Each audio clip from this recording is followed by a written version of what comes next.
Right, welcome to another episode of This Guy Edits. I'm Sven, and I'm with Tyler. Tyler, how's it going? Great, how are you doing? Doing good, man. It's a Sunday morning. It's got some sleep in. I'm ready to rock. So what are we doing today? Oh, it's my turn. So what we're doing today is Revenge, which is a request from a listener, and that listener happens to be Dennis. So Dennis is kind of like our... Yay. Go-to guy for the podcast. We always talk about Dennis, but he's so nice to do all the bonus videos, and he sent me a tweet and said, hey, check out Revenge, that's a cool movie. I've heard about it, I've never seen it, and I saw a scene, was immediately intrigued, watched the film, and that's what we're doing today. I saw it in theaters. I really enjoyed it. I saw it, I think, in the fall, whenever it was playing, after it played Toronto and Sundance, and when it had its limited theatrical run. Yeah, it's a really amazing visual experience. It doesn't rely on a lot of dialogue. It has about 14 minutes of dialogue, I think, through the whole film, and it's very, very, very simple construct, and yet through the visuals and the construction of the action, the director does an incredibly good job of creating this really, really immersive cinematic experience. Yes, no, it reminded me of some of the old-time films and filmmakers like Duel by Spielberg, actually Terminator 2. I felt like it had a vein of that, and certainly also some of the John Carpenter. So I was really, really intrigued when I actually watched it. There's some issues I have with the film, but none of them are related to the actual craft or the editing, and I love the cinematography in this film. Yeah, and I think it makes a really interesting choice to embrace the fact it's a movie and dismiss reality at some point. Mm-hmm. And by embracing that, I think it opened the film up to make it a really cool experience. It's always funny with movies when people complain about the reality of it or the realism, even though that's the same thing. Because it's a movie. At the end of the day, you know that it's not real and happening, so it's funny when a lot of films get away with embracing that, and some get really ridiculed for it. And the really funny thing with this one, doing a quick little sweep for information about it, because there's not a lot out about this director. IMDb just has a list of continuity errors in the movie. So some maniac, and not continuity errors that affect the story or anything like that, so some maniac just went through the film making note of things like the headphones are in a different place in this scene where she's listening on the bed from one shot to the next. And it just makes you wonder as a filmmaker, because I know you have a lot of thoughts about this, Sven.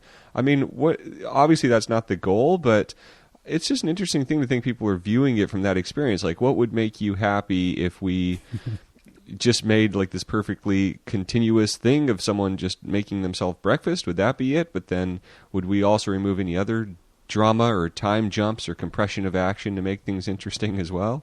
Is that the way things are headed? Just single selfie shots that go on for 7 minutes of people eating breakfast? I wonder if, as an editor, you kind of need to be blind to continuity to a certain degree. At least I feel like I'm blind to most of those stuff. Like if somebody would point out to me in my own film, oh, the headphone is on the left and it's on the right, usually I never pay attention to this, even if I've cut the scene 50 times. I just I feel like for most people, they're just paying attention to movement and emotion, mostly emotion. But I certainly recognize that some people, it really bugs them when there's a continuity problem. They see it and it throws them out of the film. But like watching this film, I couldn't tell you a single problem with continuity. Because you're distracted with far more stuff. And I think just in terms of the amount of makeup and stuff like that going on with her, in terms of the descent of her being bloodied and stuff, of course there's going to be some noticeable continuity errors or ways that the guns affect the cars that are being shot at and stuff like that. But you should be so absorbed in what's going on. One interesting error was the idea that the corpse that they find in the lake is bloated as if it's been in there for 3 weeks, but it just kind of helps prove my point, which is this movie isn't really, they're not making a movie, they're not making a horror movie, they're making a nightmare. Yep. So that's what the movie is to me, and I think all of this reflects that and the egregious leaps of reality and stuff like that. Yep. So maybe for people that haven't seen the film yet, we should talk a little bit about the story. I'm going to set it up. Revenge is a 2017 French and revenge action horror film. It follows a young woman which is assaulted and left for dead in the desert. It screened originally at the Midnight Madness section of the Toronto Film Festival. It also was at the Sundance Film Festival 2018 at the Midnight program. And this director is an incredibly talented female filmmaker, which is very important. And the best I can tell is this is this independent feature that was very hard to finance in France. And she got it made. And prior to that, she'd done some impressive shorts and essentially started her career working as an AD in France on American films being shot there. And at some point worked for David Fincher's, as a director for David Fincher's commercial company, but I'm unclear of whether that was looking at the commercials before or after the success of Revenge, because, there's like huge Nike commercials and stuff like that. Mm-hmm. Well, this is a really powerful first film. I mean, it definitely reminded me of filmmakers like Spielberg and Cameron and Carpenter, as I mentioned, and I think she has a lot of potential. What I loved most about the film was just that it was almost pure cinema. Really, the story was told visually more than anything else, and sound. Yeah, and Cronenberg as well. Yes. Well, shall we take a look at the scene? All right. So what we do usually is we include a link of the actual video of that scene that is available on YouTube. Someone put it there. And we're going to start it up here. You have the option to watch it with us at the same time, or you can watch it beforehand, or not watch it at all. We'll just describe what's going on in the first pass, and then we'll dig a little deeper and look at the filmmaking, the editing, all that good stuff. So that I think there's a lot that can be gleaned from this scene, especially when it comes to the sound. And one thing I'll point out about the sound, one of the continuity errors allegedly with the sound, is that this Land Rover's a diesel. Okay. But all the sound effects are for a gas engine. Oh, interesting. See, I would not know. The one thing that I would say about the sound is really pay attention to when we hear what in what shots, in terms of like the distance where we are, which I thought was very well crafted. And here we go in 3, 2. So we're on a pretty tight shot of her aiming a rifle, and she's about to shoot her one of the persons that assaulted her. And from the kickback, she actually falls to the ground, and now we can hear already like a ringing sound as she gets back up and tries to shoot him again. I also love that the guy was like screaming bloody murder. It sounded really, really realistic when she hit him, but she didn't quite kill him. So she gets back up, she looks at the car, which is far in the distance, and he disappeared. So now she's like trying to figure out where did he go. She's approaching the car, lots of moving shots of her. I love how frantic it feels. Like she's like trying to keep it together, and she is approaching and that's the in car. ellipses as well, compressing that action of her transversing that distance. Right. So she's reached the car, she looked around, the guy's not there, she sees blood on the ground, so she's like, okay, I'm just gonna follow that guy. He must have like disappeared around a bend. We're like on this hillside.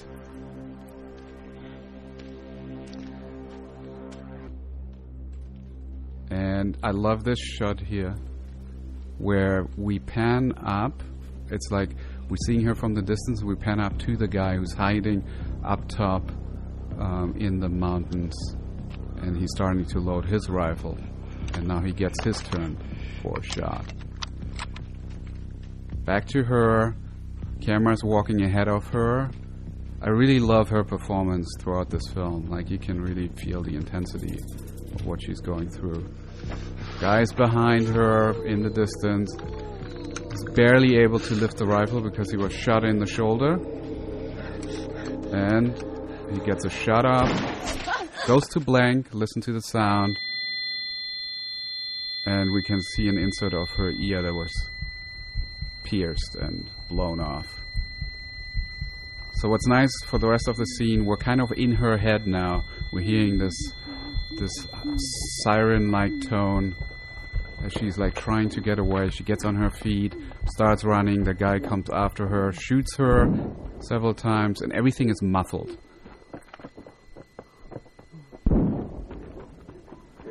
And he's chasing her, camera from behind on her, very shaky. She breaks a flashlight. Glass is on the ground. The guy runs and he steps over it and trips on the glass. Like one of the pieces was especially featured that like just stood up, that he must have tripped on or stepped on. And that's part one of that scene. There's a second part to it where it gets really, really bloody, but we're not going to talk about it here. So that's the scene. Yeah, so Tyler, how do you feel about that? So I think what we have is an important thing to look at is the power dynamics in that scene.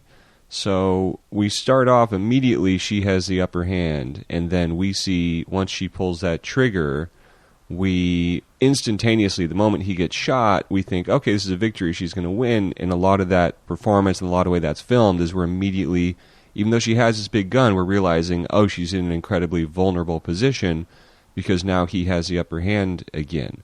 So even in spite of her finally being armed and ready to fight, it's really cool how that scene, you're able to be put in her shoes as a person in a place of danger and travel with her, rooting for her, and see how the tables get turned to keep it exciting. Yes, which is kind of throughout the film, there's always this shift of power. So yeah, that's very, I think that's very good to note that oftentimes the scenes that we've discussed so far, they start off with a character one way, and then they flip and they leave the scene in another way. Like Mindhunter was the same thing. Like the main guy felt like he was in control at the beginning, Detective Holden, and it turns out he wasn't really, he had to really relinquish control. And it's very similar. And then at the end of the scene, they are even, which is interesting too, how she goes from having the upper hand to completely losing it, to he has the upper hand, but he's a little wounded, so he can't quite pull off the shot. And it's a really fun way to kind of, look at the dynamic between your main character and the person opposing them, and how you can give that person, by making them sympathetic in a way, by wounding him and having it be hard to lift the gun and stuff, there's just, no matter what, as a human, and this is an absolutely awful piece of shit person, a little bit of you is feeling that pain for that character as he tries to do that. But it's also adding suspense because you're just hoping she'll turn around before she finds out. Yep. So they have to really, really, really kind of mutilate these dudes to keep you vaguely engaged in watching this movie, or else it'd be too much to bear. Yep. A couple of things I want to point out. Visually, I love when shots tell the story, when there's like a through line where what we learn, the piece of information, is done through camera/editing. So at the beginning, if we start with the first shot where we're on her, kind of a close-up with the rifle, then we cut to, at 2 seconds, we cut to the barrel of the rifle, and then we cut to the, what is that called? The looking glass? What is that? The viewfinder? Sight glass. Okay, there you go. And what we see through it is our antagonist. Cut back to her, kind of her reaction, closer to her, and then really close on her finger as she wants to pull the trigger. Back to, I'm sorry, what is it called? The sight. And then to the shot. Everything we're seeing here is really told through the right shots and the way that they edit it and paste out. That's, for me, is pure cinema. Nobody needs to say anything for us to understand what's going on. I love that. It's not done too much. Like, you can't do that enough in films, and many films don't do that at all. It's just all talk. And sometimes even in these sort of action scenes, it's visually confusing. You don't know what's going on. Right. And then another thing that's cool, that's kind of like a very subtle thing that goes with a bit of the mission, I would think, of this particular filmmaker, is that this protagonist, the female, is able to tolerate pain to such a more incredible level than this guy is. You're talking about how he gets shot and he's just screaming. Yeah.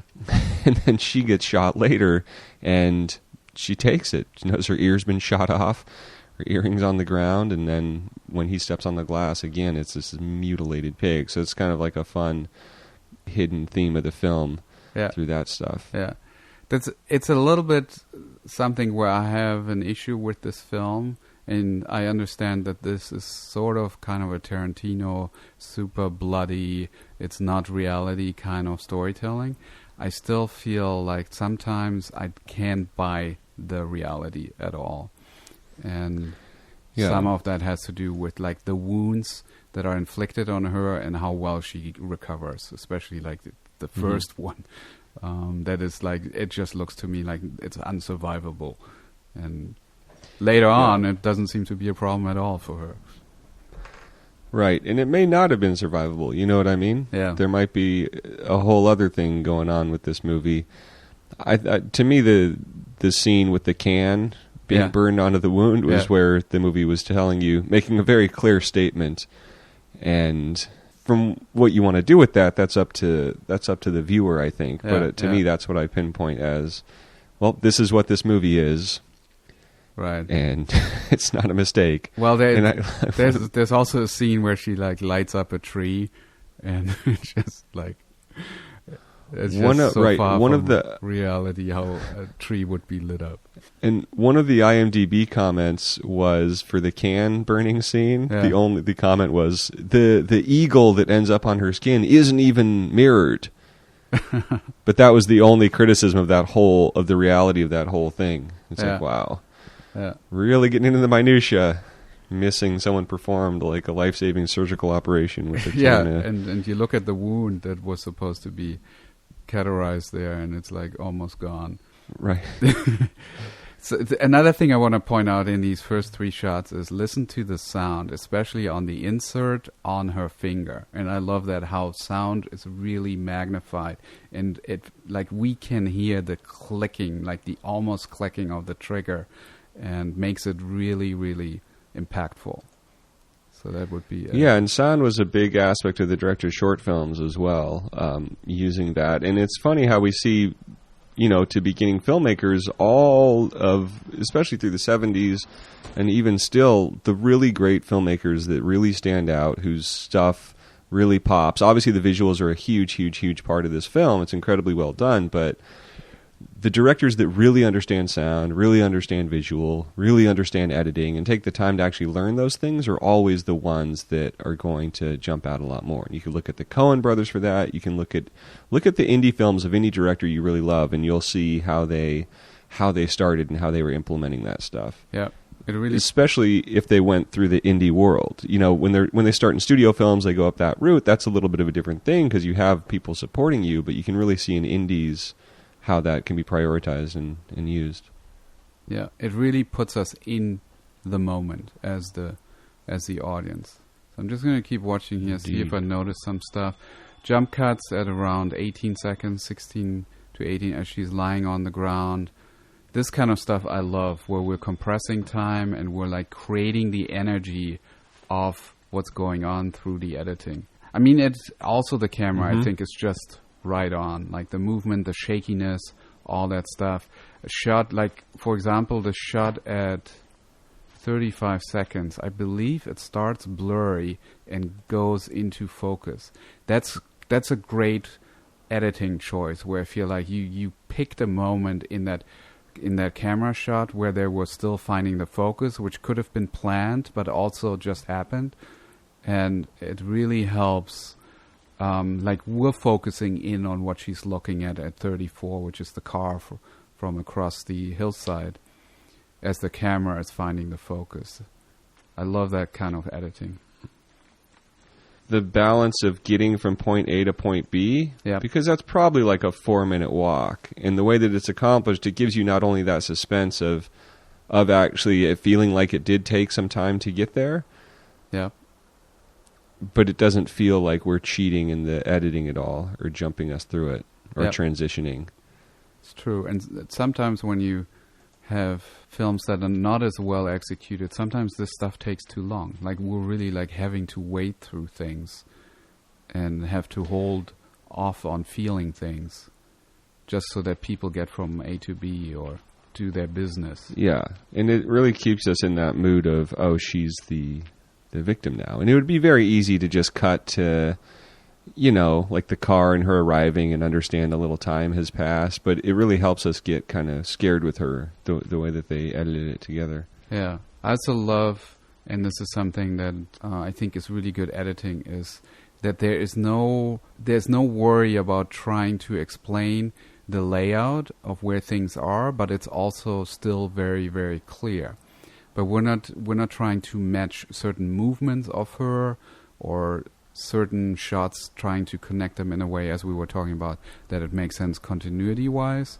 We're jumping all over the place, but we have a really good sense of where we are at all times. We're not confused. As with some films like Michael Bay Transformer films, I feel like I'm always confused about where I am right now, just location-wise. Right. Yeah, that's chaotic. A good point. And it's very interesting because I talk about how James Cameron always makes a really big point in his action scenes of doing basic things like respecting the line and stuff like that. Yeah. And then Michael Bay and some of these other action filmmakers, where it's like, oh, anything goes, it really kind of detracts from it. And I feel like that's scenes like this and scenes like Terminator 2, that's why the action scenes are so memorable, because they are actually telling the story shot to shot. Yeah. And making use of kind of the grammar of cinema. Like, this is an incredibly memorable scene and a hugely scoped scene, and all it is someone walking up to a car with a gun, and it's far more immersive than watching a dinosaur robot fight a truck robot. Amazingly. Yeah. I want to point out something at 1:19. There's sort of a music cue that ramps up, more of a sound really than a music piece. And then we cut to a wider shot. First there's this insert of the blood trail, and then at 1:22 we cut to a wider shot and listen to what happens to the music cue. I felt this is something that I haven't really noticed with other films, and I thought it was really, really effective how the music seems to change on that cut. Like it's off in the distance. At 1:19? The cut happens at... Yeah, you're in the right spot. Just keep playing. Right, it drops out, kind of. Yeah, it drops out, but not completely. But it makes us feel like the music is in her head, because she's like, it's the suspense of where is he? And then we cut to the wider shot, and it feels as if we're hearing that music like from a distance. And yeah, it almost feels like a mixing thing. Yeah, I thought that was a really, really interesting choice that worked. And I love this pan up, still at 1:29, to him. And now we understand where he is, while she doesn't. So we have more information than the character has, which is suspense. That's classical Hitchcock right here. We know more than the character. And it's a huge switch in the power dynamics, too. That's where it, you know, she's slowly losing power from the minute she fires that bullet to here. It's like, oh, great, how do we get back here? And so kind of giving us that hope for a moment of, all right, she's got him now, to... Yeah. Ending up in this is just really good drama. And here's an interesting thing that I just noticed. So he's loading his gun at 1:42, and then see what the next cut is after he's done loading. It's her turning her head up to the hillside where he is potentially. Right. And for a moment you're like, did she hear that or did she not hear that? And then it feels like she probably didn't, because she's not reacting to it otherwise. But it creates that moment of suspense, like, what does she know? And I thought it's... Yeah, well, right. There's like a physical reaction that might not be processed. That's an interesting choice for the editor, to just play with our expectation here a little bit. Because if she would know that he's uphill, she would change, right? She would, like, duck for cover or would look up there. And for that moment, it's definitely making it clear that, she definitely doesn't know, which is good. And also it's a good thing to cut on, I think, in action versus And then that shot just evolves at 1:53. We actually see behind her the guy standing in the far distance out of focus. So it's another brilliant move, I think, in terms of the craft of making that all the way one he shot. appears. Yeah. It's that same thing of playing with the time and reality, the way that he just materializes. Instead of doing it in a realistic way by having him just suddenly appear, it kind of engages the audience again of, oh wait, what's happening? Yeah, how Who did is he that? get Is that down him? there? Could that be him? Yeah. And then you get to form an opinion about that, about whether you want it to be him or not. You're hoping it isn't, and then we reveal it is. Yeah. It's like, In terms There of we the go. storytelling, the story is slightly ahead of the audience, which is nice. It's like we're not waiting for things, we're being led in this moment. yeah. And you want so badly for her to just successfully kill him when she shoots him. So that not working, again, that's just great storytelling. For her to go from being at the top of the hill at the start of this to getting almost run over by a car at the end is pretty great. Yeah. And then on 204, he finally ends up shooting her. So she didn't know anything. She had no clue. I love how the blood splatters onto the lens at 206. Right. And then it goes to darkness. Nice. It's like editing Which- here really drives. It's like we're not afraid of making stylistic choices here. Yeah, and it again, having that dark immediately ups the suspense because again, we're immediately wanting to know, well, what's going on? How far away is he? How much time has passed? What did that black mean? So Yeah. that really helps that a lot as well. Yeah, and then basically the next part of this segment here is all just that little siren noise or whatever you want to call that, and everything else is muffled. So we're really, again, inside her head. Mm-hmm. I hear some heartbeats, jump cuts, like her It's so reality, great, her that perception insert. is dropping out of focus shot of the gun. And again, inserts are usually really effective when you're setting up an expectation that happens in the wider shot. Like you show that tight shot coming into focus on that piece of glass. We Yeah. have no question what's happening when he stumbles in the other shot. We've fully imagined this going into his skin Yeah. And without having to see it. And throughout this Yeah. now, we're cross-cutting between her running, cameras behind her, handheld running as well, and then cameras in front of him. And we have no clue how far they are apart. It feels like he's Right. much closer than he really is. And Which you're is wondering, funny. like, how does he not get killed or shot? But look at 248. Yeah, when she smashes the 248, glass. he's not even there. So now we understand why he didn't hit her, because he's much further away than we felt. And then, yet, in 8 seconds later, he's stepping on the glass, and then Yeah. she's nowhere to be seen in that She's shot nowhere when he to be does. seen. But it also, in watching it, it felt very much like I was doing that math in my head and understanding that there was a great distance between them. And, and I think the next thing that happens after this is a reaction of her, and she is quite away. And it's a weird kind of way to play with timing and editing where it works really well because I still have that sense of this huge amount of space between them, and I'm okay with it. Yeah, yeah. And understand the action's been compressed and stuff like that. And that is a tough balance to find when you're cutting something like this. In that chase, like I can't imagine how hard that was to figure out, like, well, what if we have one more reaction of her before he steps on the glass? Like, how long between the smash and him stepping it do we need? How tight can we make it to have it feel like it's been a long time? Mhm. And those are the things with editing that's always a challenge to get perfect. And this whole scene, the space being traversed and the way that it feels like what really happens, but it doesn't represent that at all in the actual diegetic time is pretty impressive. Yep.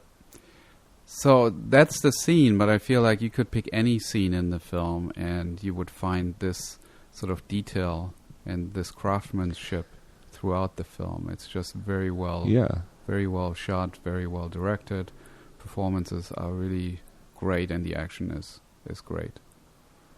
And we highly recommend it. And we also think it'd be a fun film to get a conversation going about, as to your reactions as to what what the reality of this movie is. I'm not going to tip my hat with my opinion, but there's definitely some very stylistic choices made that free the movie up to give it this kind of visual sensibility, but at what cost? And did that kind of harm the film's performance and success? Yeah. And at first when I watched it, I thought I could identify why maybe this film wasn't as successful. Like, I looked at some of the numbers, and it didn't do really well in theaters, but I assume it's doing really well in streaming, because I think it's the kind of film you want to be on your own to watch. But surprisingly for me, actually, the reviews of the film are super positive. Like, it has a close to 90% rating on Rotten Tomato. Critics loved it. So it critically was very well received, and I think artistically it's very well done. Yeah, and I think that it's a tough thing, one, to have an indie period nowadays. Two, it is a tough thing to have an indie that challenges the audience. And I think because of that, maybe the movie didn't explode the way it could have, but the critical reviews are great, because I guess the critics were able to... It's funny how people can get hung up on specific things and then not be able to appreciate all the great things about this movie, and that those things they're hung up on are maybe what the filmmaker meant. And I'm sorry, maybe movies aren't real, and you should know that with every movie that you go see. Yep. And you get to have a lot of fun with this because of that. Totally. Like, there's no way this movie's less realistic than any of Schwarzenegger's 80s movies. You know what I mean? So it's funny that this one gets held a little more accountable by people. Some of it's the movie's doing, but it's an interesting dynamic. Yeah. Well, sometimes it's just because it's a female director, then it gets a little bit more shit. That always happens. It could well be. So we'll see in our comments. So if you enjoy what you're hearing here, if you want people to know about movies like Revenge, tell them about the podcast. We've been growing steadily. We really appreciate it. Tell a friend. We appreciate it. Also, if you have a suggestion for a film, I think by now you realize, if you're a long-time listener, that we take these seriously. We've done 4 or 5 requests now, and I do enjoy looking at something that I haven't seen before and discovering new things. So, yeah, give it a shot. Send us a tweet, or just go on to thisguyedits.com/podcast, and there you will find all the links of where you can listen to the podcast on your app, whatever you're using, or the bonus videos that come out where Dennis took the time and actually visualizes some of the things we're talking about. And there's also opportunity then to have a discussion about it. If not, it's also on Reddit This Guy Edits, and there you have the opportunity to leave some comments as well. Yes, and as always, thank you to Curter for the music. New album coming soon. CurterMusic.com. Nice. Is this track going to be on there? Our music cue? Opening no, cue. but there's some... I think there's some very Revenge level tracks on what I heard. Oh, cool. Cool. And as Sven always says, happy editing. There's no sane zone, put your head between the speakers. There's no sane zone, so put your head between the speakers. Well, that'd be interesting to see when we get straight into it, whether this is better or not. we're still figuring it out.